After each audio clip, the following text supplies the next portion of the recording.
बिस्मिल्लाहिर्रहमानिर्रहीम। अस्सलाम वालेकुम स्टूडेंट्स। आज हमारे पास जनरल साइंस 101 की असाइनमेंट नंबर 1 है। सेमेस्टर फॉल 2022 है। इस असाइनमेंट में हमें सबसे पहले कुछ ऑब्जेक्टिव दिए गए हैं, उसके बाद इंस्ट्रक्शंस दी गई हैं। इंस्ट्रक्शन आपने केयरफुली रीड करनी है। उसके बाद इंस्ट्रक्शन में ये लिखा गया है कि आपने जो है इसे केयरफुली रीड करने के बाद अपनी असाइनमेंट को सबमिट करवाना है। उसके बाद ये 10 लेक्चर्स से असाइनमेंट बनाई गई है। Assignment will not be accepted after due date.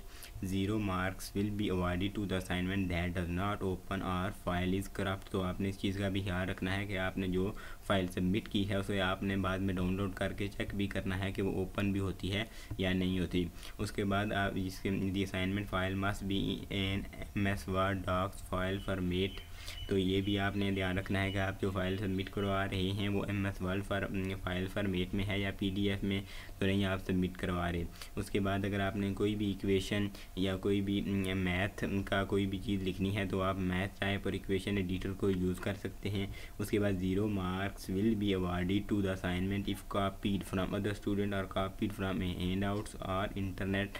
तो आपने बिल्कुल एज इट इज़ इसको कॉपी करके पेस्ट नहीं कर देना, बल्कि आपने कुछ चीज़ें इसमें खुद से ऐड करनी हैं, कुछ इसकी स्टाइल वगैरह चेंज कर देने हैं ताकि ये बिल्कुल वैसे ही ना लगे जिस तरह बाकी सब की है।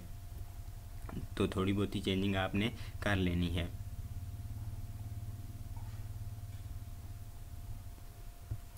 अगर आपको इसका जो है वो PDF फॉर्म में भी ये आपको असाइनमेंट मिल जाएगी, आपने कमेंट बॉक्स में हमें बताना है तो आपको ये इंशाल्लाह प्रोवाइड की जाएगी फ़ाइल। आपने वीडियो को आराम से देखना है, पूरा देखना है तो आपको ये फ़ाइल जो है वो कहीं ना कहीं आपको मिल जाएगी। आप वीडियो पूरी देखिएगा।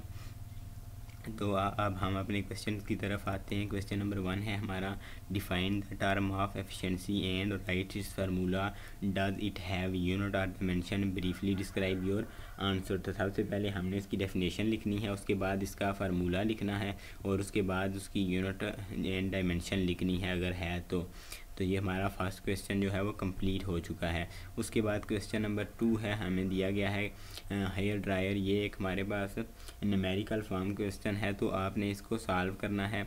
हमें कुछ चीज़ें दी गई हैं तो उन चीज़ों को देखते हुए हमने इसे सॉल्व करना है। टाइम हमें दिया गया है, उसके बाद इनपुट हमें दी गई है, आउटपुट हमने खुद निकाल ली है और एफिशिएंसी का फार्मूला हमें आता है तो हमने लिख लिया है। उसके बाद एफिशिएंसी के फार्मूले में आपने वैल्यूज़ को पुट करना है तो आपके पास एफिशिएंसी का आंसर आ जाएगा। उसके बाद उसने एक और उसमें चीज़ पूछी थी कि what is the maximum efficiency of a hair dryer. तो maximum efficiency of a hair dryer क्या है तो ये भी लिखा गया है इसके अंदर ही। और उसने एक और चीज़ ये पूछी है कि is it possible that the efficiency of hair dryer is 100%, explain your answer. तो यहाँ पर लिखा गया है yes it is possible that the efficiency of hair dryer is 100%। तो आगे ये डिस्क्राइब जो है वो हुआ है पूरा आंसर एग्जाम्पल के साथ।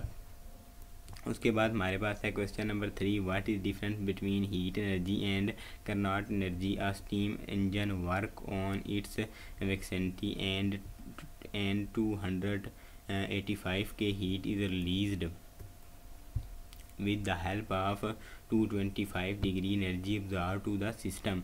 What is the efficiency of system engine? Explain the use of the rest of the energy. तो सबसे पहले आपने हीट एनर्जी और कार्नोट एनर्जी का डिफरेंस लिखना है। वो लिखने के बाद आपने इसके बाद उसके दूसरे पोर्शन की तरफ जाना है जो एक न्यूमेरिकल है। तो न्यूमेरिकल की वैल्यूज़ आपने पुट कर ली, उसके बाद आपने एफिशिएंसी का फार्मूला लगाया तो आंसर आ गया। उसके बाद इसका जो तीसरा पोर्शन था क्वेश्चन का उसकी तरफ आपने जाना है तो ये आपने लिख लिया। तीसरा पोर्शन भी ये लिखा हुआ है सामने, steam engine and turbines operate on the Rankine cycle which has a maximum Carnot efficiency of 63% for practical energy with the steam turbine। और ये पूरा जो है वो आंसर ये जस्टिफाई हुआ है। उसके बाद ये हमारी असाइनमेंट कंप्लीट हो गई है। अगर आपको PDF फाइल में चाहिए तो आपने जो है कमेंट बॉक्स में हमें बताना है और चैनल को सब्सक्राइब करना है।